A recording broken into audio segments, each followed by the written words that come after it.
Lo bueno. Sí, tú no te preocupes. Oligopolios. El mercado de unos cuantos pequeños grandes vendedores. Sí, por favor. Primero hay que definir qué es un oligopolio. Viene etimológicamente de oligos, donde son pocos, y polen, que es vender. Entonces es una forma de mercado donde solo unos pocos lo controlan y son los que venden ya sea un bien o un servicio. ¿Qué características tienen los oligopolios? Condiciones de maximización de ganancias. Ellos tratan de que su ganancia sea la máxima a partir de ver cómo se comportan los otros que compiten contra ellos, pero que también son pocos. La siguiente característica es la capacidad de fijar precio. Entre ellos, al ser muy pocos, pueden decidir cómo fijar sus precios. Ahorita más adelante vemos más o menos cómo utilizan los modelos para fijarlos. Entrada y salida. Es muy difícil entrar a este círculo de gente que son pocos los que venden y también es difícil que alguien se quiera salir de allí. Es difícil la entrada porque regularmente, como son pocos, ya controlan o forman alianzas con el Estado, lo que hace que el Estado legisle para que sea más difícil que alguien gane, ya sea una legislación para entrar a ese tipo de mercado o que les permitan vender el bien o servicio al que ellos están vendiendo, ¿no? Número de firmas. Por lo regular, como son pocos, su firma vale mucho, o bueno, la cantidad de empresas que tienen o la cantidad de activos que tienen en cierta firma vale demasiado y eso afecta demasiado al mercado. Beneficios a largo plazo. Por lo general, un oligopolio genera estos beneficios a largo plazo. A corto no se ven tanto, pero a largo plazo pueden establecerse e incluso llegar a ser un monopolio. Ya más adelante hablaremos de Bimbo. Diferenciación del producto. Por lo regular, lo que venden o lo que es puede ser un producto homogéneo o diferenciado. Un producto homogéneo es algo que no puede cambiar estéticamente y diferenciado es algo que puede cambiar estéticamente. Conocimiento perfecto. Ellos manejan los precios, manejan como toda esta información que muchas veces el comprador no tiene, pero que ellos sí lo obtienen. Y es el precio, la cantidad de productos que están manejando, aunque solo sea lo de sus empresas y muchas veces no conozcan lo de las empresas que están al lado, pero saben que va a ser muy parecido por el ramo al que se dedican. Interdependencia. Este punto se refiere a que cada uno afecta de manera muy significativa al mercado debido a que son muy poquitos los que están en él. Cualquier acción que ellos hagan va a repercutir directamente al precio del mercado. Y competencia sin precios. Esto es que por lo regular ellos compiten pero no se fijan en qué precio le están poniendo al producto, o eso ya no es una medida de competición debido a que la marca ya tiene como su renombre. Por ejemplo, Coca-Cola y Pepsi. Por lo general la gente que le gusta Pepsi va a consumir Pepsi a pesar de que la suban 1 o 2 pesos más que la Coca, y la gente que le gusta más la Coca, aunque cueste como 5 pesos más que la Pepsi, pues la va a comprar porque ya está bien definida en el mercado y ya la gente tiene una idea de lo que es el producto. El siguiente, por favor. ¿Cómo se comportan? Bueno, podemos manejar 3 formas en las que se comportan, 3 modelos principales. El primero es el de Stackelberg, modelo en el que las empresas se mueven secuencialmente. Y por ahí está Stackelberg. Y entonces él dijo así como de, bueno, yo digo que una empresa genera su producción, saca los precios y a partir de eso, de que la otra empresa lo ve, pues hace lo mismo, pero casi pegadito a la empresa anterior, para no mover demasiado sus precios y que ella también obtenga una ganancia máxima o por lo menos parecida a la de la empresa anterior. El siguiente modelo es el duopolio de Cornet, el modelo en el que las firmas eligen simultáneamente las cantidades. Pues se parece al anterior, solo que en el anterior se fijan como en el precio y en la cantidad a producir, y aquí solamente se fijan como en la cantidad a producir y el precio está determinado por esas cantidades. Si se pudiera ver la ecuación, sería como precio es igual a la suma de las dos cantidades que están. Y el oligopolio de Bertrand, modelos en que las firmas eligen simultáneamente los precios. Pues igual que en el anterior, solo que ahora solo se fijan en los precios. ¿Cuánto subió el precio de mi competencia? Entonces yo lo subo un poco más o lo bajo un poco más, dependiendo de cómo se comporte el mercado. Pero por lo regular, para los dos tener una ganancia más o menos significativa, vamos a manejar los mismos precios. Entonces, si ven, las 3 se parecen más o menos, nada más que sí fueron como diseñadas en tiempos diferentes y fijándose como en aspectos muy específicos de cómo se comportaban los oligopolios. En la teoría de juegos, retomando lo que dijeron las compañeras sobre John Nash checa que por lo regular cada competidor en el mercado ve su beneficio y a partir de esto los otros deben de tomar la decisión a partir de cómo se comportan los demás jugadores.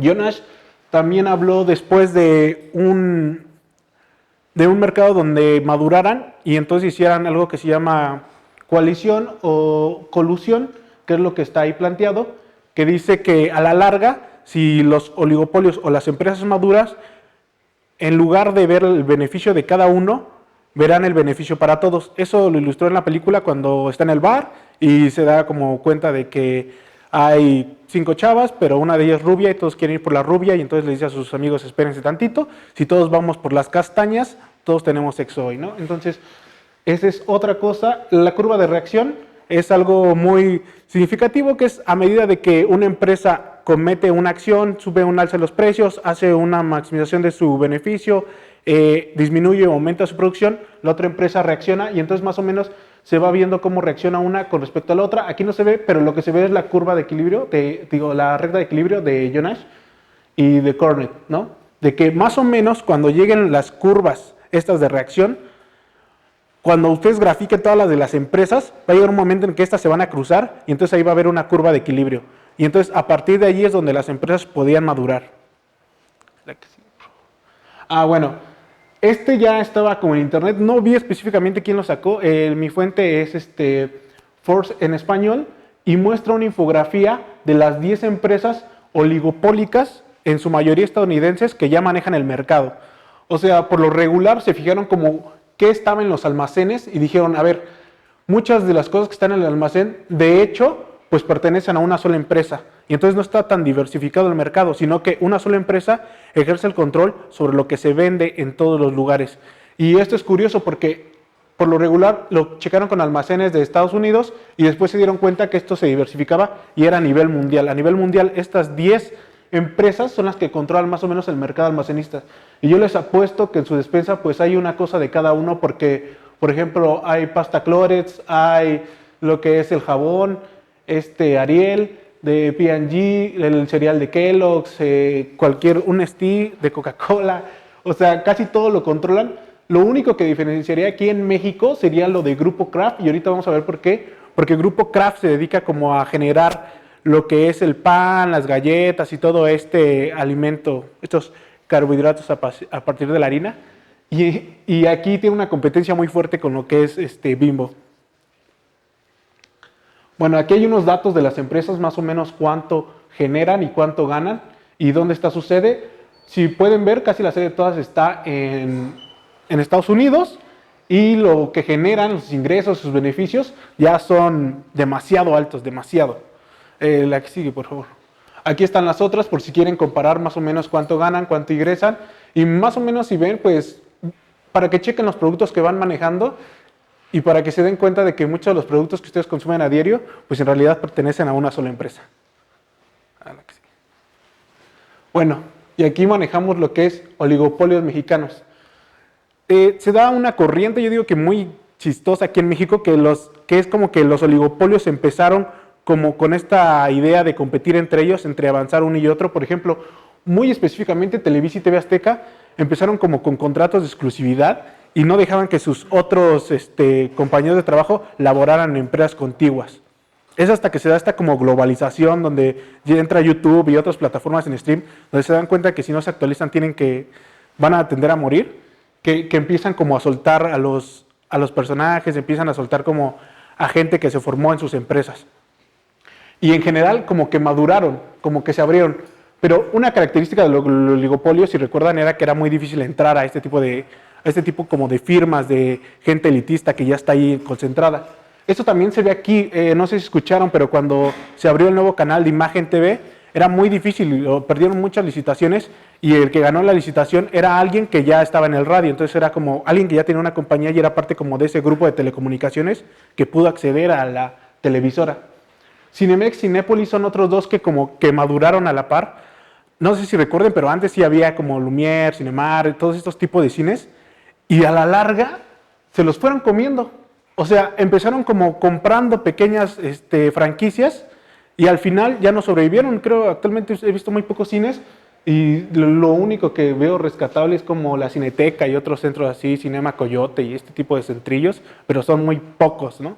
Y por lo regular, si quieren una premiere, una exclusiva, Cinemex y Cinépolis se las comen inmediatamente. Y hay como, si se pueden a checar como datos y noticias, o sea, hay exclusivas que como cuando vinieron Endgame y ese tipo de cosas, como que los dos se alinearon y dijeron, bueno, vamos a hacer esto, vas a tener una promoción, bueno, pues yo también voy a tener una promoción. Y por lo regular maduraron, o sea, ya se pusieron como a la par. Si tú tienes esta cosa, bueno, me dejas esto otro a mí. Y la cervecería que es nada más hay dos. Es muy triste esto, ¿no? Porque no se diversifica. Y es triste porque incluso la cerveza que es medio artesanal, en comillas, o sea, si no la consigues como en cervecería Los Primos o algo así, un lugarcillo en la Condesa, por lo regular viene de alguna de estas dos y checa la etiqueta. Porque es muy difícil, como les decía, ya legalmente es muy difícil que te den un permiso para fabricar cerveza a ti y distribuirla. Entonces, pues puedes como envasarla, pero ya a nivel de producción, ya un nivel más macro que quieras venderla como en centros y locales, ya casi no te lo permiten, ¿no? Al menos que tú abras tu cervecería y con tus permisos ya, pero ahí, a nivel local. Y estos dos son los que controlan. Cervecería Cuauhtémoc, es Heineken, nada más que radica en México, y se unió con la que estaba aquí, que era Cuauhtémoc, y la otra es Modelo, y supongo que pues es lo que más toma, ¿no? Porque pues no hay de otra, ¿no? Y Bimbo, o sea, aquí Bimbo ya no tiene competencia. Antiguamente tenía competencia que era como Wonder, podríamos decir que tenía competencia a nivel local, como en localillos como El Globo y La Esperanza y todos esos, pero fue comprando todos estos locales. Bimbo es una empresa gigante, ya Bimbo ya vende en China y es muy difícil entrar como al mercado chino porque ellos son muy cerrados. Creo que tienen como su teoría esta de proteccionismo y todo esto, entonces como de no, mejor para otro lado, ¿no? Pero Bimbo logró eso y Bimbo aquí compite directamente contra Kraft, que es otra empresa a nivel mundial. Entonces ya Bimbo a nivel local no tiene competencia y solo compite a nivel mundial contra Kraft. La que sigue, bro. Tengo conclusiones propias de los monopolios, me equivoqué, eran oligopolios.